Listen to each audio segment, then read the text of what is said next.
Hey, I'm out on the range today, and so I kind of thought that I'd do a little bit of an overview and fire a couple rounds for you to see out of my new A400. It's Beretta A400 Extreme Plus, but this one is in 20 gauge. So probably seen my videos about the A400 Extreme Plus 12 gauge, which is my favorite shotgun by far.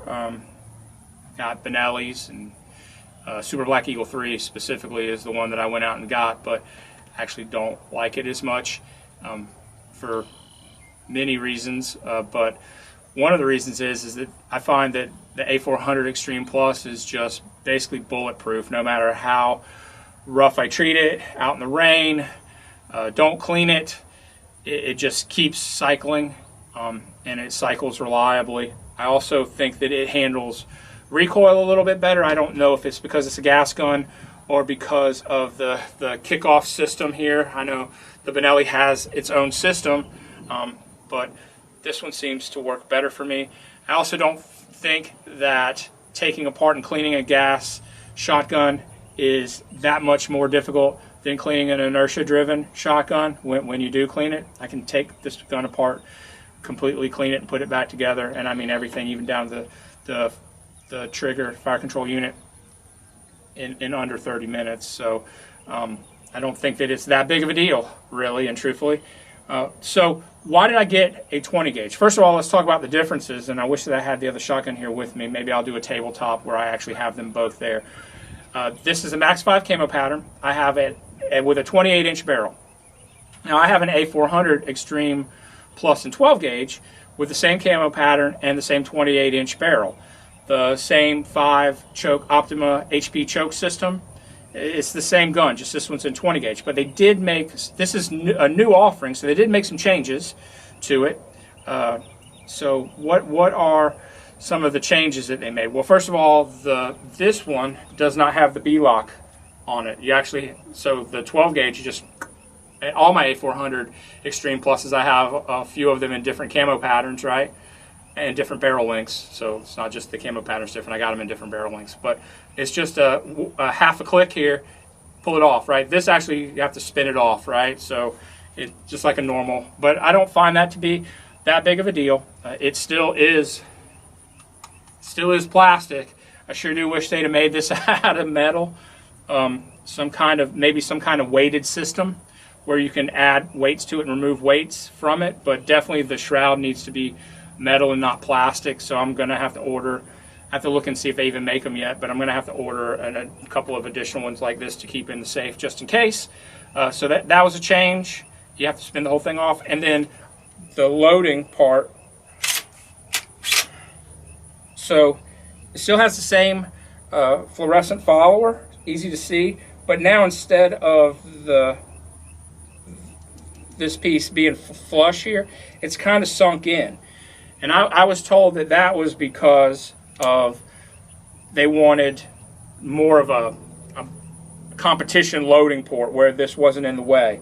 Well, I'll be honest, it wasn't in the way on the A400. It's not in the way on the A400 12 gauge either. In fact, that's one of the things that I like better about my 12 gauge A400 than I do the Super Black Eagle is I don't like the loading port on the Super Black Eagle, where the loading port on the A400, this never catches my thumb.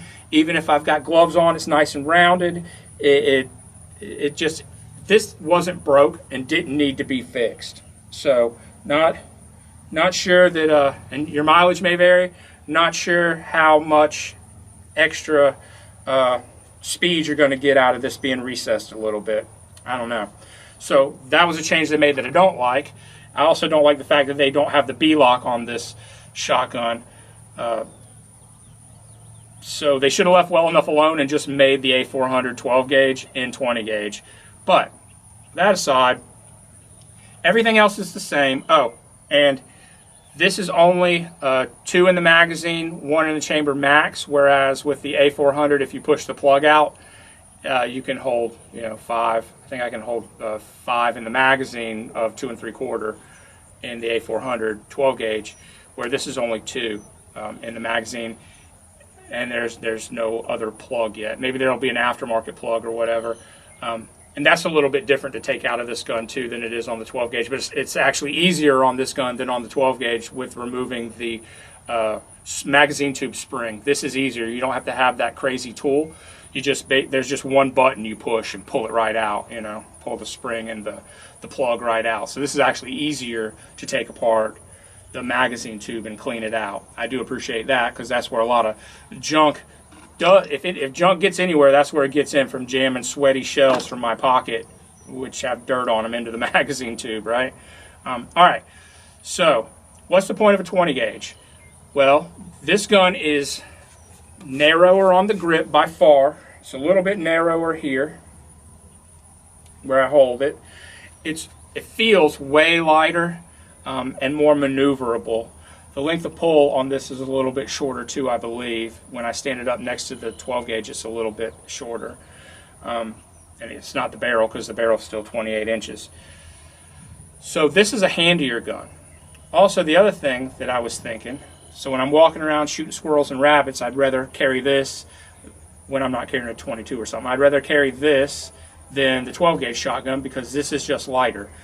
The ammunition is lighter too, so carrying 20 gauge ammunition, you can either carry more of it for the same weight, or more of it for less weight, or more of it for the same weight, or the same amount for less weight. There, I got it right. So that it's all about the weight, actually. And if I'm walking all day shooting rabbits, kicking up birds, whatever, this will be the gun that I carry, I think. We'll see. So the other thing about this is it does recoil a little bit less. I shot a few rounds through it already. Me and my dad shot a few rounds, so just to play with it. It does recoil a little bit less, and so that's also something. I mean, I think you'll probably get faster follow-up shots for close range stuff, at least, right? Like kick a rabbit out of a bush, and it's 10 feet away. We're not talking yards, we're talking feet, and it's running to the other bush. This is going to be faster to get a faster follow-up shot, I think, and also faster to get on target because it's going to swing quicker in closer proximity like that. The other thing, the reason you use a 20 gauge is when you do shoot that rabbit at 10 feet, a 12 gauge with number 7s in it will blow it in half. And anybody here that says that it won't hasn't shot a rabbit that close with a 12 gauge. This gun, I'm going to shoot number 9s out of it at least, and I'm hoping that this gun doesn't do that. I mean, because there's no point. I don't want to go kicking up rabbits, shooting them just to mangle them. I'd like to eat them, and I'm hoping this allows for that. Whereas the 12 gauge is just too much. Even 2 3/4 rounds out of shells out of 12 gauge at those close distances is too much. So those are the reasons. Besides the reasons that everyone says, it's because this is a youth gun. I don't know that this is a youth gun. This will still kill things. What I want to kill with it is things that I don't tear apart at closer ranges. That's kind of why I got this, to be honest. I got this to shoot things at closer ranges that I don't destroy, so that there's still enough there to eat. Now for turkeys, I'm still going to be shooting the 3.5 inch number 5s out of my 12 gauge. For waterfowl, I'm still going to be shooting 3.5 inch waterfowl loads as well, right? So for that, I don't really care about the recoil, because the A400 handles the recoil great, and I do want the additional power that the 12 gauge has, and the additional pellets that the 12 gauge throws out of a 3.5 inch shell. So, and some people might say that 3.5. I saw something the other day where somebody said that 3.5 inches was probably overkill out of a 12 gauge for a turkey.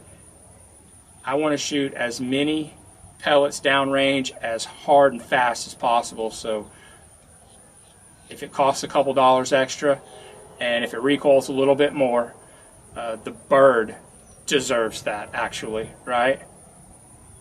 I kind of think that you're treating, not the 3 inch won't dead kill a bird, right, as quick as possible, but the bird deserves the most ethical ending as well. I'm going to shoot the biggest thing possible. So for that, because shoot him in the head, not shoot him in the body anyway. All right, so I'm gonna set this up and we're gonna take a couple shots out of this so that you can see the recoil impulse, see how fast this shoots, and kind of see maybe a 20 gauge number 9 pattern at, let's say, 25 yards is probably what I'll set it up as. All right, so give me a minute to set the target up and we'll come back. Thanks. All right, number 9s, 20 gauge, modified choke is what I have in here now, 25 yards. What I think I'll do is, I think the first shot I've only got one camera, I think I'll fire with the camera on the target. I put up a new rifle target because shoot and see, that's all I've got. I couldn't find any bird targets. But I'll put it up there so you can see the round, the shell hit the target first so you can see the pattern. And then I'll come back and I'll fire a couple to where you can see the recoil, etc. Okay? So that's what I'm going to do first.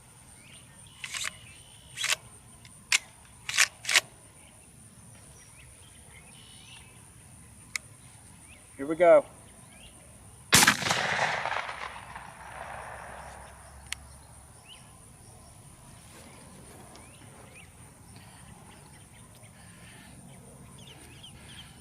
So that was a number 9 at 25 yards. I didn't actually take a whole long time to aim, but that's a pretty decent pattern. It might be shooting a little bit high, but that actually could have been me too. So anyway, that's the pattern. So that's a pretty decent pattern actually. All right, so now I'm gonna flip the camera back around so that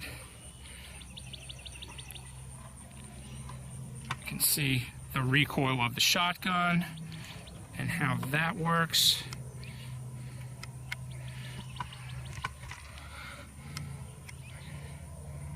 All right, put my ears back in.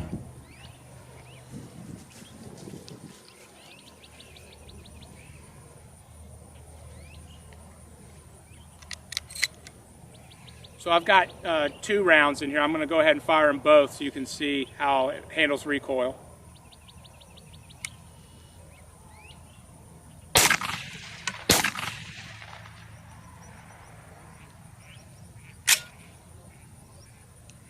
So I find that to be pretty smooth. In fact, just let's see. This will either work or I'll look really stupid. I'm going to shoot this one-handed at the target. I'm not going to guarantee that I hit it, but I'm going to shoot it at one hand so you can kind of see the recoil of it. With a 2 3/4 number 9.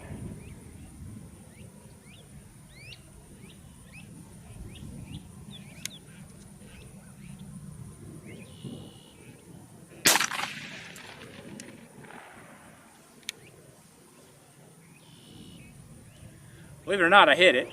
And even with as loose as I was holding that gun, because there's no way that I could hold that hard, it still kicked it out. This is the most reliable system.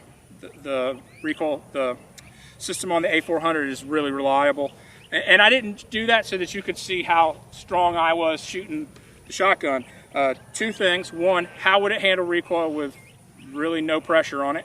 And 2, this gun is so light that I can actually hold it and point it like a pistol, right? So that's the lightness of this shotgun. That demonstrates how light it is, right?